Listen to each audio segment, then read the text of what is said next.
Hoje é dia de Santa Ceia. E dia de Santa Ceia é dia de comunhão.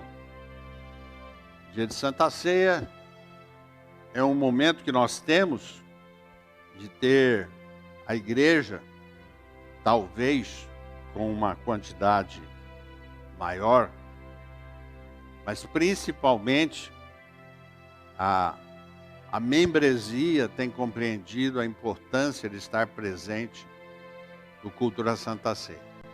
Mesmo quando estamos com pandemia, mas que o culto é liberado para um grupo até menor, a gente percebe que a membresia vem, participa, assiste. Então é um tempo, meus irmãos, que eu tenho procurado trazer uma palavra, não mais dura, mas uma palavra de ensinamento, uma palavra de orientação, para que todos nós, seja a membresia, seja aqueles que nos visitam, e aliás eu fico muito feliz, eu estava vendo na entrada hoje, quanta gente nova a nossa igreja tem. Ainda vou chegar numa hora, não será hoje, para fazer esse levantamento. Quanta gente nova, quantos jovens, quantas pessoas novas estão chegando. E eu louvo a Deus por isso. Creio que Deus está fazendo algo muito especial em nossa igreja. Aliás, eu nem deveria falar isso, porque com 64 anos de vida, 64 anos de igreja quadrangular e mais de 50 e tantos anos nesta igreja, eu nem precisava dizer isso que eu estou falando, porque todo mundo sabe a história da nossa igreja quadrangular no Brasil e a igreja quadrangular da Olavo Bilac. Mas sempre é bom repetir, meus irmãos, porque nós precisamos olhar para dentro da gente e ver como está a nossa vida espiritual. Como estamos em relação ao ministério da nossa igreja. Como estamos em relação ao nosso pastor, aos nossos pastores. E principalmente se estamos felizes no lugar onde estamos. Se o que acontece neste local, com mais gente, menos gente, com oportunidades ou sem oportunidades, se está satisfazendo a nossa vida no nosso dia a dia, ou a gente anda meio baleado, meio chateado, meio irritado. E o trecho que me chamou a atenção, em João, foi a respeito da incredulidade dos que seguiam a Jesus. Ora, se tinha um grupo incrédulo, e diz a Bíblia que era um grupo até que seguia a Jesus, eu creio que nós podemos, enquanto igreja, procurar fazer com que todas as pessoas que estão conosco possam agir de uma maneira crédula, ou seja, possam ter satisfação em estar presente. Não importa quem está cantando ou dirigindo hoje o louvor, qual o grupo. Importa que eu estou me sentindo bem. Importa que eu estou sentindo a presença do Senhor. Não importa se eu estou tendo 2 ou 3 músicos que são os de sempre ou os não, que estão na como é que chama isso, Cristina? Na escala ou não. Importa que eu, como pastor Zoião, bato o olho e vejo assim, dá para ver Jesus naquele tecladista. E eu posso garantir para você, meus irmãos, esse pastor não é bobo para achar que alguém não pode tocar simplesmente porque acham que não tem espiritualidade. E o inverso é real também. Eu não posso achar que uma moça ao cantar vai deixar de cantar porque não está tendo espiritualidade. Nós vamos treinar, nós vamos passar momentos de oração, nós vamos passar ensinamento, nós vamos passar escola bíblica, nós vamos passar reuniões para que a pessoa possa crescer em sabedoria e graça diante de Deus e dos homens. Nós temos aqui na igreja cerca de 37 pastores auxiliares. Sabia disso? Entre esses 37, 35, 34, eu posso perceber que são homens e mulheres de valor. Homens e mulheres que estão lado a lado do seu pastor para estarmos trabalhando juntos em uma só fé, um só batismo, um só espírito, uma só visão. Imagine se o teu pastor tivesse entre os seus liderados alguém que reclamasse de mim, alguém que falasse mal de mim, alguém que achasse que eu sou uma pessoa falsa. Eu não poderia ter ao meu lado pessoas que trabalhassem comigo. Cada um de nós trabalhamos aí fora. Cada um de nós temos uma função. E muitas vezes nós temos dificuldade com o patrão, temos dificuldade com a pessoa que nos contratou, temos a dificuldade com a pessoa que trabalha com a gente, porque está faltando essa coinonia, essa comunhão, essa realidade de estarmos juntos e termos um confiando no outro. Quando eu penso sobre as pessoas que acompanhavam Jesus, você vai se lembrar comigo que teve alguns discípulos que em algumas horas das suas vidas se sentiram até distantes de Jesus. Nós podemos lembrar, por exemplo, que o Judas talvez não teria passado no RH de Jesus se fosse analisar alguns aspectos. Talvez Pedro, pelo seu jeito de ser, talvez não passasse no RH de Jesus por causa de outros aspectos. Só que você percebe que Jesus escolhia os seus discípulos. Jesus trazia para perto deles os seus discípulos e procurava ensiná-los de tal maneira que eles pudessem crescer, amadurecer, ter a mesma visão que Jesus, procurar fazer o que Jesus orientava. Olha, vocês dois vão para lá e vão pregar o evangelho. Ó, vocês 40 vão para lá e vão pregar o evangelho. Ó, vocês 70 vão para lá e vão pregar o evangelho.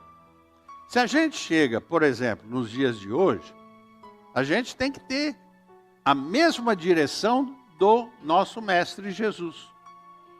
Escuta, irmãos, a igreja vai crescer, sabe como? Quando toda a igreja se empenhar em pregar o evangelho de Jesus Cristo.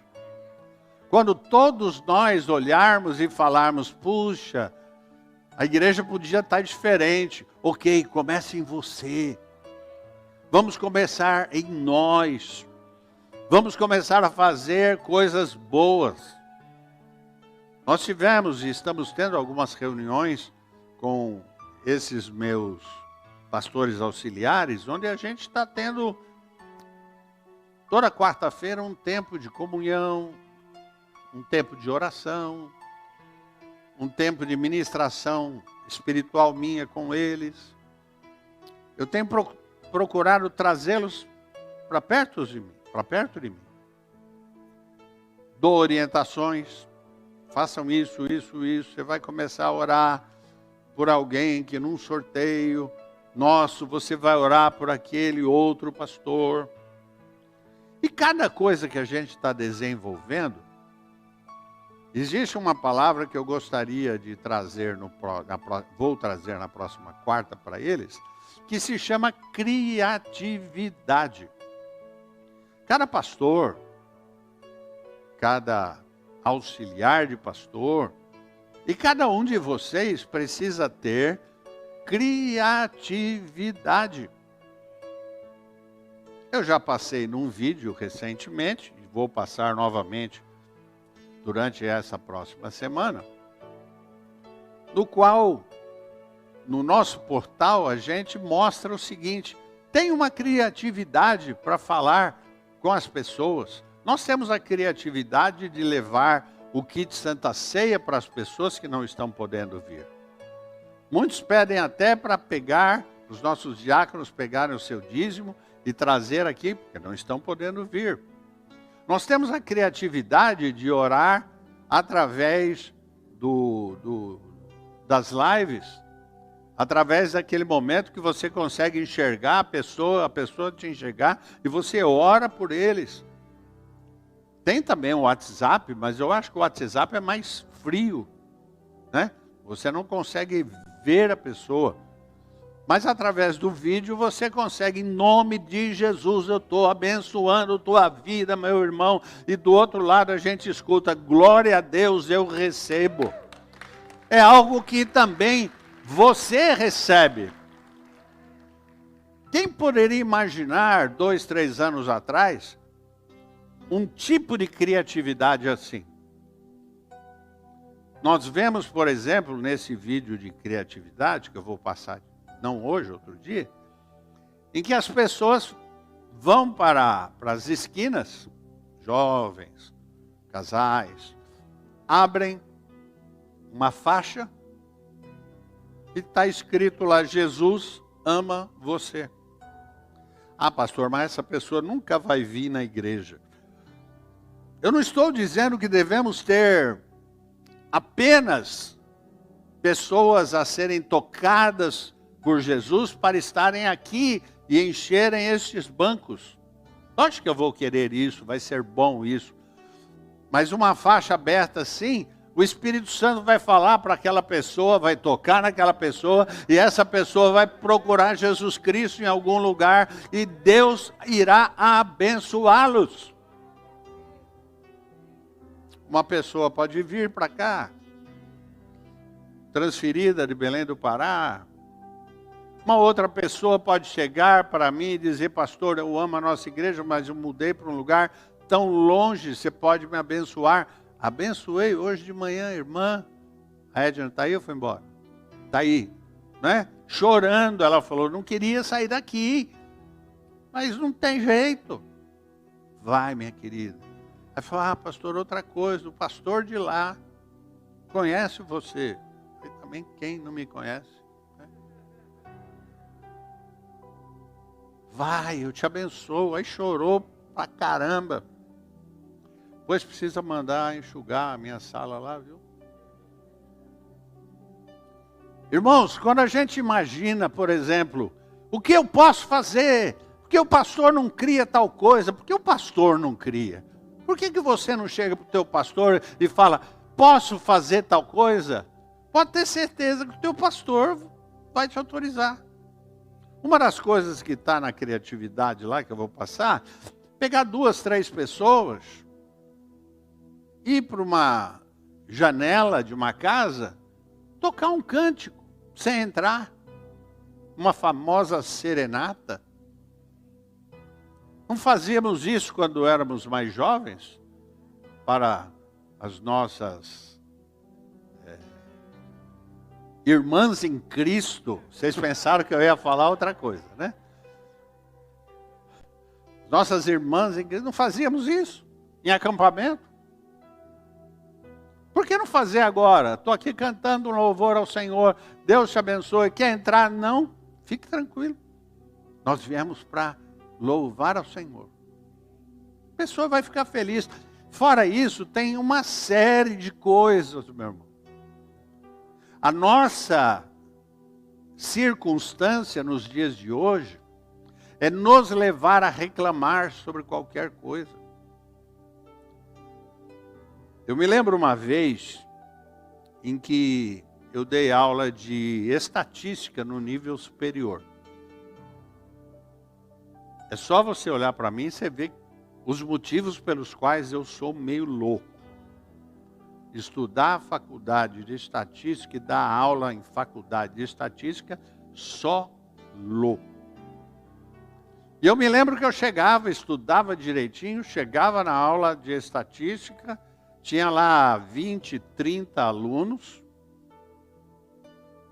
dava aula, passava na sala dos professores, dava aula, voltava.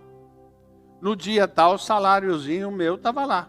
No outro dia, estava lá dando aula também. Uma vez eu pensei no seguinte: puxa vida, eu não precisei pedir para ninguém, eu não coloquei nos jornais, faça curso de estatística. Porque eu chegava, a turma estava lá. Eu não tinha nenhum tipo de trabalho para a turma ir assistir a minha aula e eu ganhar meu dinheirinho. Estão entendendo o que eu estou falando?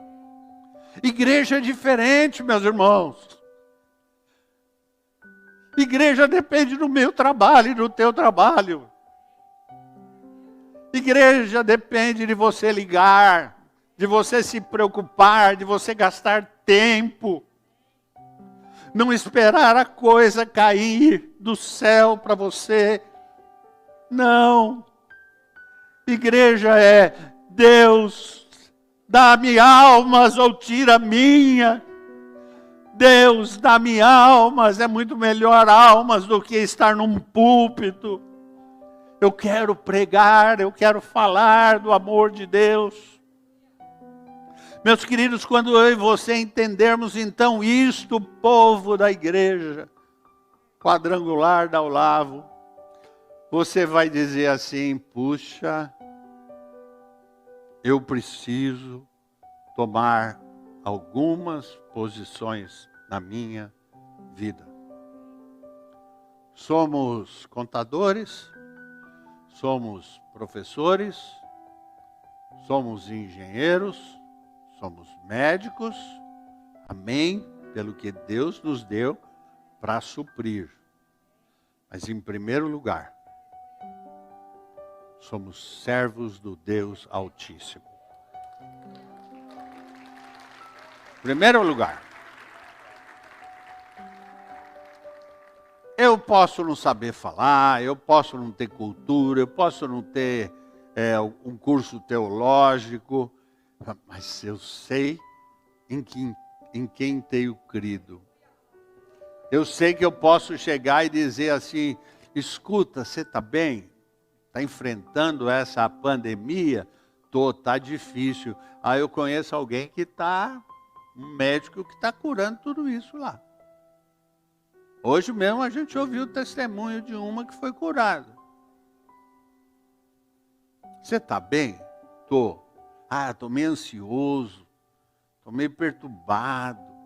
Tem hora que dá vontade de acabar com a minha vida. Puxa vida, eu escutei hoje testemunho de uma pessoa que estendeu a mão assim, saiu umas luzinhas e a pessoa que queria morrer deixou de morrer.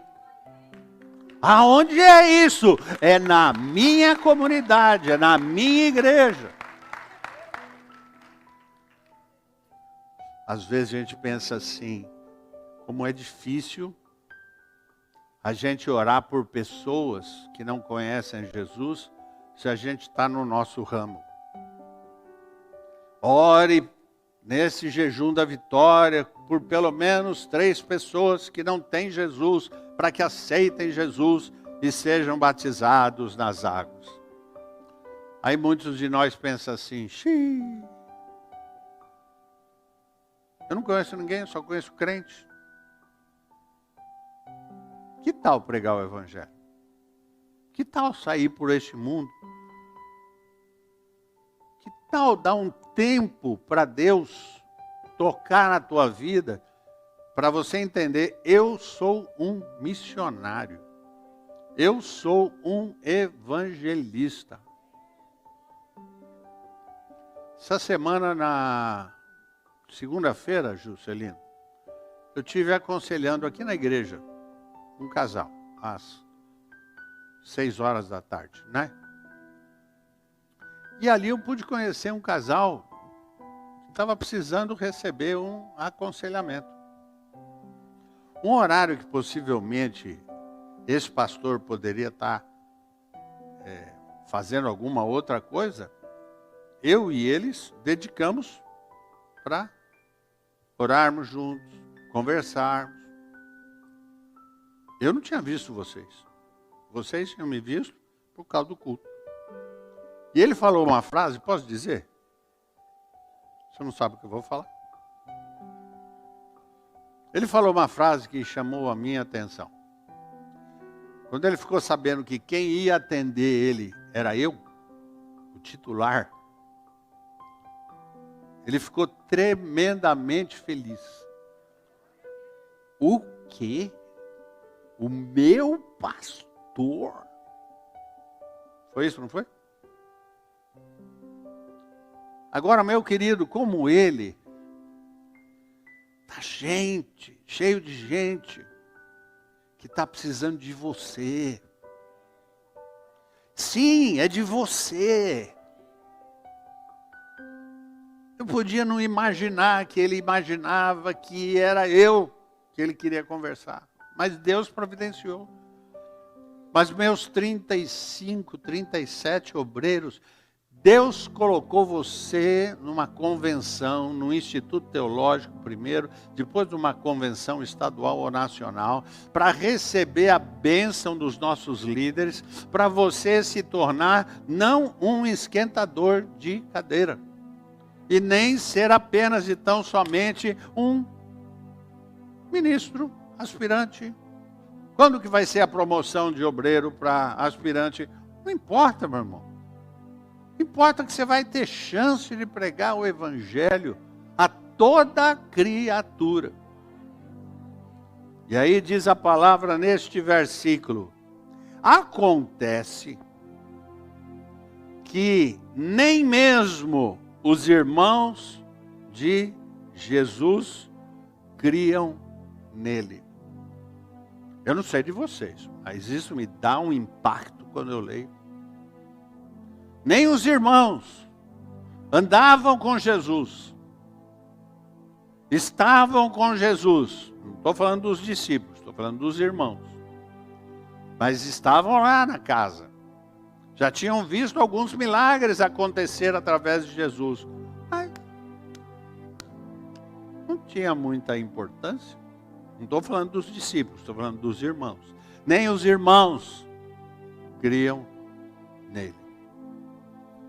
Queridos, nós estamos entrando numa fase, para a nossa igreja, se você quiser participar comigo disso, em que a gente vai abalar a nossa cidade.